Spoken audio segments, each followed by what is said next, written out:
तो दोस्तों, डॉक्टर भाटिया बोला हूँ चंडीगढ़ से। एक बुक मैंने पढ़ी थी, गर्ग संहिता। इसके अंदर एक पॉइंट था कि अगर छठे घर में शनि होता है नीच राशि में यानी मेष के अंदर, तो ऐसे व्यक्तियों के दुश्मन भी नीच होते हैं। ये जो नीच वर्ड है बड़ी लोगों को तकलीफ देता है। यहाँ नीच का मतलब ये है कि इस तरह के व्यक्ति मिलते हैं जो मतलब कमीनेपन की हदें पार करते हैं, जो गलत तरीके से साम दाम दंड भेद कूटनीति से दूसरे को झुकाने में लगे रहते हैं। आजकल डिजिटल अरेस्ट का भी बड़ा नाम चल रहा है। तो ये जो लोग इस तरह से आजकल इन कारगुजारियों में लगे हुए हैं या जो ऑनलाइन फ्रॉड्स कर रहे हैं, आपने कभी सोचा है किन ग्रह की वजह से? ये भी शनि राहु और बुध का कमाल है। यहाँ पे राहु जो है टेक्नोलॉजी का कारक है, शनि भी, और बुध जो है होशियारी और चालाकी का कारक है, और बुध का आईटी सेक्टर से सीधा संबंध है। तो हमने ये देखा है, ये नोट किया है कि ऐसे व्यक्तियों के पास एजुकेशन ज्यादा नहीं होती, लेकिन फिर भी ये लोग कारगुजारियां करते हैं। अच्छे मैंने कल एक न्यूज पढ़ी, बैंक के अंदर एजीएम डीजीएम से रिटायर व्यक्ति को आज डिजिटल अरेस्ट करके 75 लाख रुपए लिए। तो ये आप सोचिए कि इन लोगों के दिमाग कहाँ तक काम करते हैं।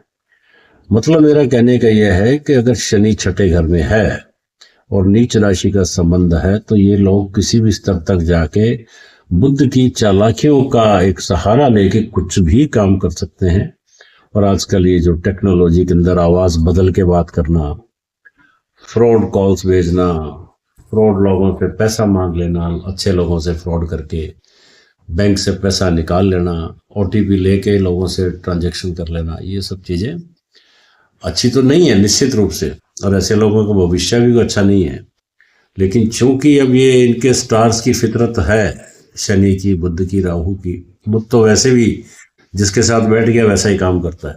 बुध के अंदर अपनी पावर नहीं है। आप देखिए कि शनि का उदाहरण मैंने दिया कि लोग चालाकियां कर रहे हैं, और यही सूर्य के साथ अगर बुध बैठ जाए तो ये राजयोग दे देता है, बुध आदित्य योग बन जाता है।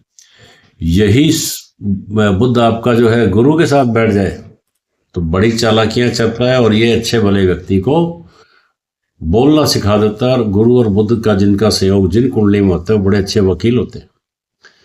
मोस्टली मैंने देखा है कि बैंकर्स की कुंडलियों में तो गुरु चंद्र होते हैं, लेकिन ये जो वकील हैं, ये जो न्यायाधीश हैं, या लॉ के फील्ड में जितने भी आदमी हैं, इनके गुरु बुध का अटैचमेंट जरूर होता है या एक दृष्टि संबंध होता है। तो ये सब चीजें जो है अनुभव से ही आती है वैसे तो मैं आपको छोटे छोटे पॉइंट्स की जानकारी इसलिए देता हूं कि आप भी जब कुंडलियां देखते हो तो इन छोटे छोटे पहलुओं पे आप थोड़ा सा नजर जरूर करें, इनको नजरअंदाज ना करें। तो आपको ये पता लगता रहेगा कि सामने वाला व्यक्ति मान लो अपना कैरियर पूछने आया है कि मेरा कैरियर क्या होगा, तो आपको 4 पॉइंट भी अगर ये ध्यान रखते हैं तो आप उसके बारे में प्रिडिक्ट कर सकते हो। अब बात करता हूं शनि अगर उच्च राशि का हो तो क्या होगा। उच्च राशि का शनि, ये मैंने पढ़ा था महर्षि वशिष्ठ का एक स्टेटमेंट, जो ऋषि वशिष्ठ हैं, जो राम जी के इनके गुरु थे।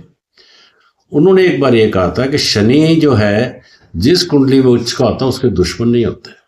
और ये पॉइंट प्रैक्टिकली मुझ पे भी लागू होता है, और मैंने कम से कम 20-30 हजार कुंडलियों का अध्ययन तो कर चुका हूं।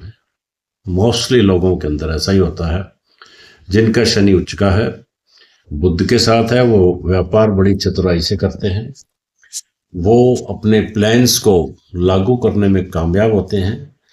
बने बनाए मकान ऐसे लोगों के पास बहुत होते हैं, लेकिन इनको जो रिजल्ट्स मिलते हैं खासतौर से ओल्ड एज के अंदर मिलते हैं। 40-45 के बाद इनको रिजल्ट मिलने शुरू होते हैं। अगर ऐसे व्यक्तियों को जल्दी रिजल्ट मिल रहे हैं तो यह मान के चलिए कि बुध की कृपा साथ में है। बुध की जो अवस्था है वो 18 साल से व्यापार शुरू करा देता है। बुध तो क्या एक चालाक बढ़िया है, और ऊपर से उच्च का शनि आ गया, व्यापार में साथ आ गया, 10th हाउस में आ गया, तो जल्दी पैसा कमाना भी सिखा देता है वो। लेकिन मोस्टली जो शनि के रिजल्ट्स हैं वो 50-60 के बाद मिलते हैं।